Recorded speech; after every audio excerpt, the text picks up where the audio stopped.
Around 500 BC, Greece, a rugged land, bore witness to remarkable achievements in the realms of art, philosophy, and warfare. Within its illustrious city-states, Athens, a maritime powerhouse, thrived as a center of democracy.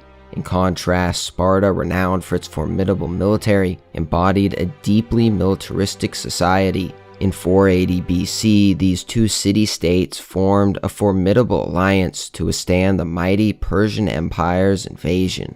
At the narrow passage of Thermopylae, a small Greek force led by 300 Spartans valiantly held off the massive Persian army for 3 days, before finally succumbing to encirclement.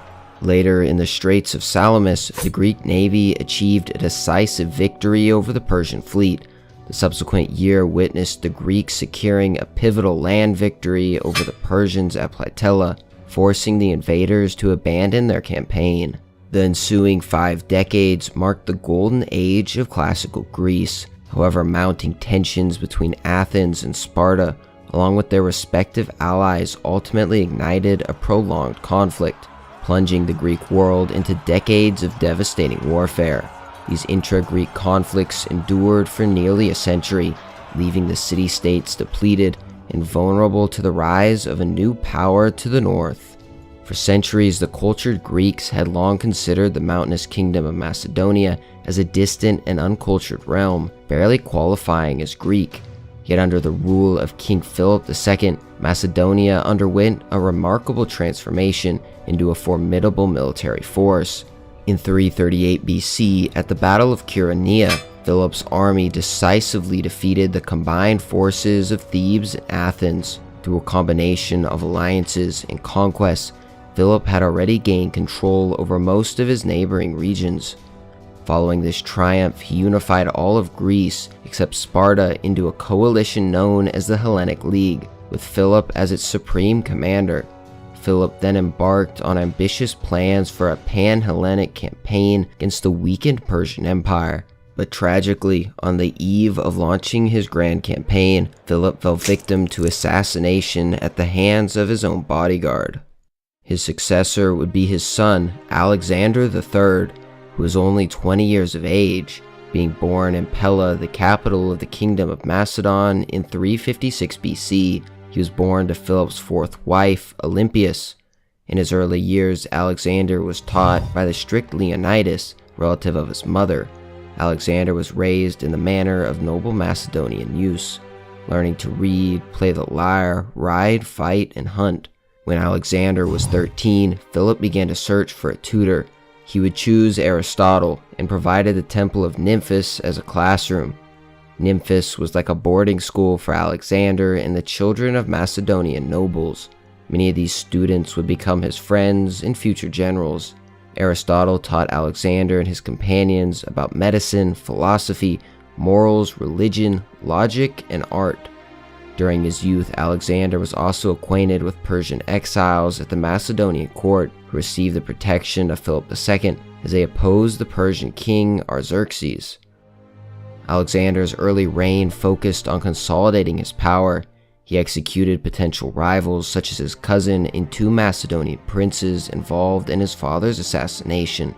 The news of Philip's death sparked revolts in various states, including Thebes, Athens, Thessaly, and the Thracian tribes.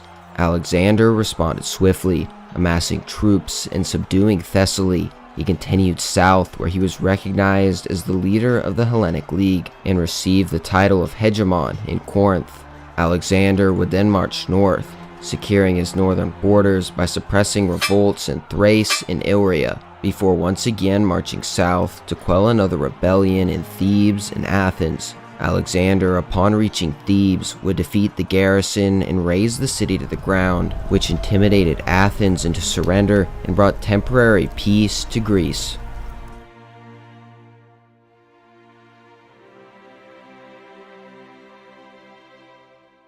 After securing his hold over the Greek states, Alexander would pick up where his father had left off. He would march through Thrace and begin making preparations for his army to cross the Hellespont into Persian-controlled Anatolia. When Alexander's army crossed the Hellespont, it would number around 40,000 strong, and would include 9,000 phalangists under the command of Parmenion, which made up the bulk of the Macedonian army and had been one of the key military reforms under Philip II. These heavily armored infantry were armed with the sarissa, a massive 18 to 20 foot pike. This weapon gave them a significant advantage over the shorter traditional spears used at the time. Each phalangist also carried a smaller double-edged sword and a shield that was designed to be carried by a sling over the shoulder due to the two-handed nature of the sarissa. The key to the phalangists' success was their formation, the phalanx. This close, ordered formation allowed for maximum protection, with each phalangist carrying his shield in a way that protected not only himself, but the right side of the soldier next to him. This formation was primarily offensive, designed to advance in a unified line into the heart of the enemy forces. The phalanx would have some substantial drawbacks, primarily its limited effectiveness on uneven terrain, which made it hard to maneuver, and the susceptibility of flanking from the enemy formation.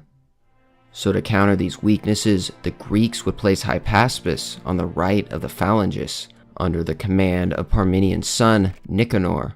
The Hypaspis, also known as shield bearers, would number around 3,000. Although not as heavily armored as the phalangists, they were more mobile, characterized by their distinctive equipment and weaponry. They carried short spears or javelins.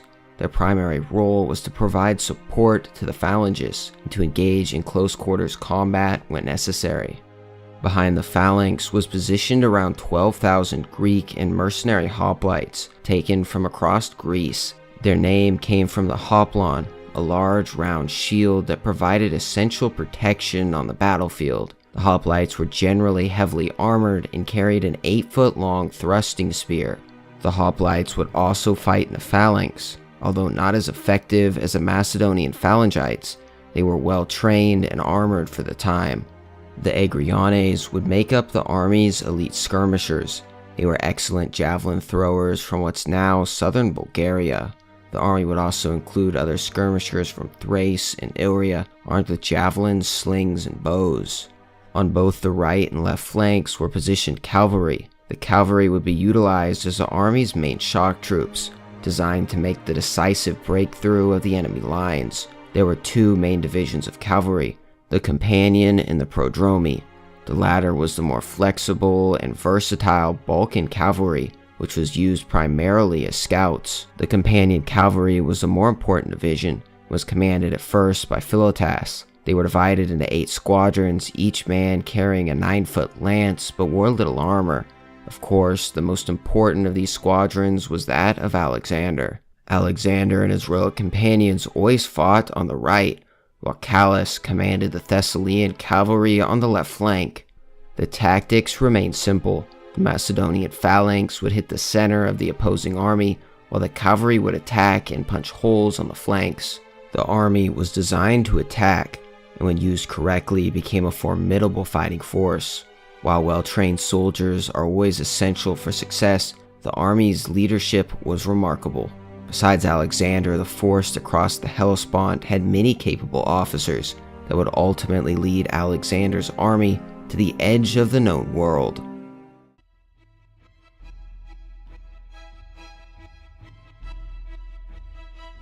Before Philip had been murdered in 336, he sent Parmenion with an army of around 10,000 men into Anatolia to make preparations for his main invasion. At first, all went well. The Greek cities on the western coast of Anatolia would revolt, but soon the news that Philip had been murdered and had been succeeded by his young son Alexander would demoralize the Greeks, who would subsequently be defeated near Magnesia by the Achaemenids under the command of the mercenary Memnon of Rhodes. 2 years later, after securing his position in Greece, Alexander was ready to take over Philip's invasion.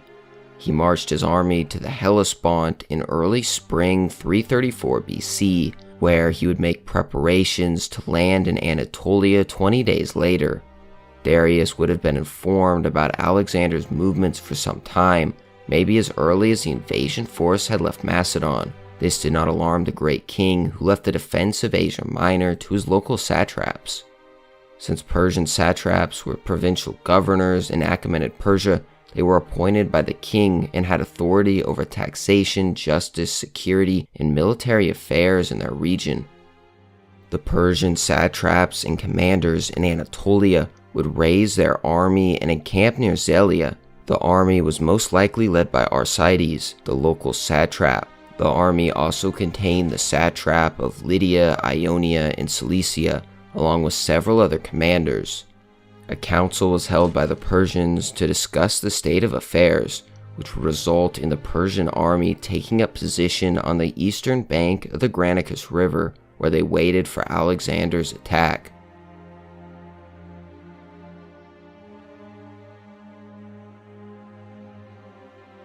When Alexander arrived at the river, the Persian army would number around 40,000 strong, roughly 10 to 20,000 cavalry, and roughly the same amount of infantry. The infantry would be made up of mostly Greek mercenaries, who would be placed at the back of the formation, probably because the Persians did not trust them in battle against fellow Greeks.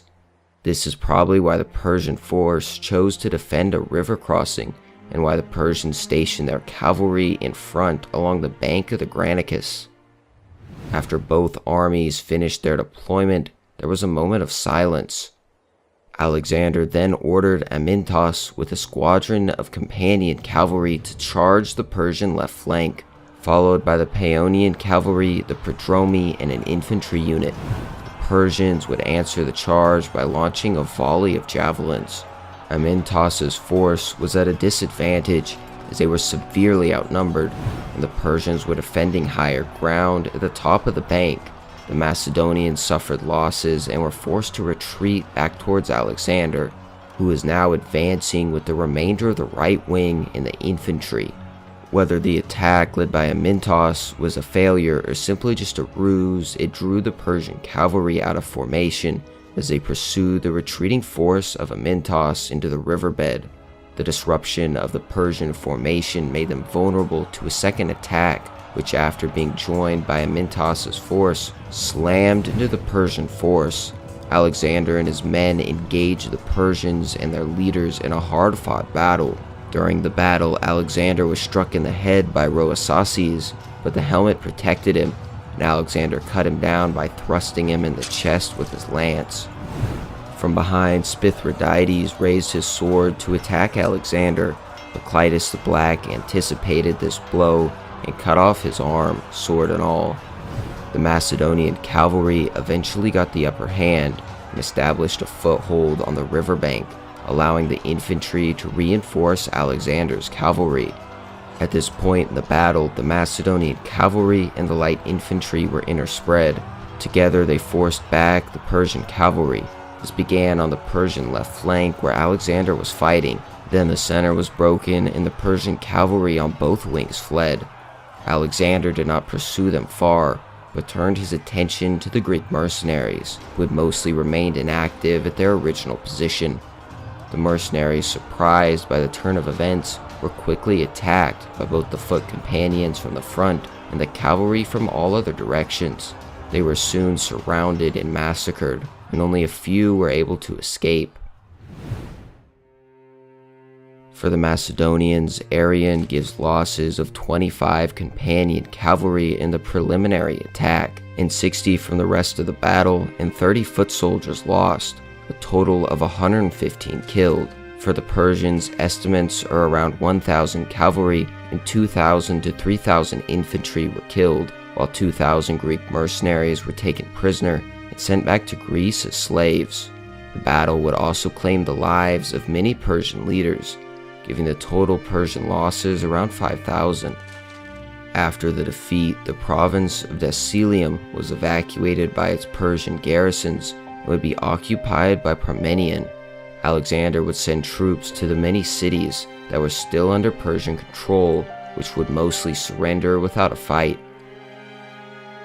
Alexander had just won his first stunning victory over the Persian Empire, but with news of a real threat in the west, he was about to meet his biggest challenge yet, as the Persian High King Darius would begin raising his army, preparing to march to meet Alexander, a fight which would decide the fate of the Persian Empire.